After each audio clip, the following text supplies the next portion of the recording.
السلام عليكم، صبحكم الله بالخير.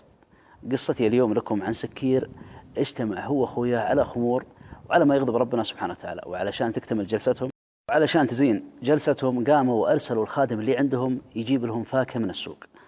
فلما كان الخادم في طريقه للسوق، وبينما هو في طريقه للسوق سمع منادي ينادي ويقول: من يدفع 4 دراهم لفقير غريب أدعو له 4 دعوات.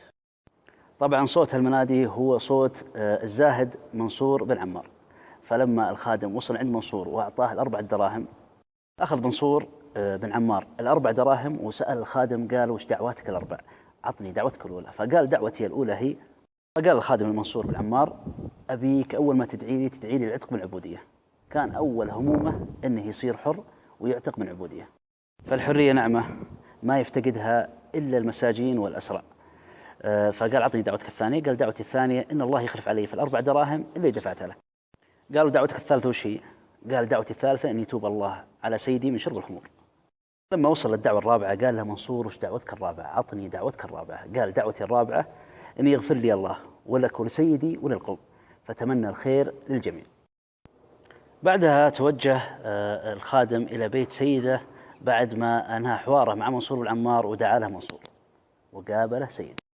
لما وصل لبيت سيده قابل سيده بغضب شديد وسأله، قال: وين كنت؟ وين الفاكهة اللي وصيتك فيها؟ فذكر له قصته مع منصور بن عمار وال4 دراهم اللي دفعها. ذكر له قصته مع منصور بن عمار وكيف أعطاه ال4 دراهم مقابل 4 دعوات.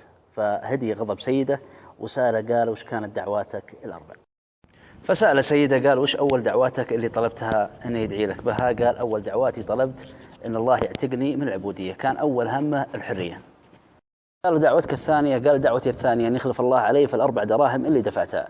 قال: وهذه 4000 درهم بدل اللي دفعتها. قال: ودعوتك الثالثة؟ قال: دعوتي الثالثة أن يتوب الله عليك من شرب الخمور. فهنا نزل راس سيده وتأثر وبكى بكاء. وبعد ما بكى سيده بكاء شديد وتأثر، قام وكسر جميع كؤوس الخمر اللي عنده وقال: أنا تبت لله سبحانه وتعالى ولن أعود.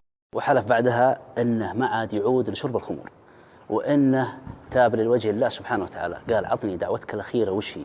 قال: دعوتي الأخيرة. قال: دعوتي الأخيرة إن الله يغفر لي ولك وللقوم. قال: أما هذه فما هي لك ولا لي ولا لأحد من الخلق، هي للغفور التواب سبحانه. مع هالمنادي في المنام يقول له: أنت فعلت ما كان إليك، أتظن أننا لا نفعل ما كان إلينا؟ لقد غفر الله لك وللغلام ولمنصور بن عمار لقد غفر الله لك وللغلام ولمنصور بن عمار ولمن كان حاضرا. فسبحان الله كيف أن الدعاء بالصدق والصدقة يرفع بها الابتلاء.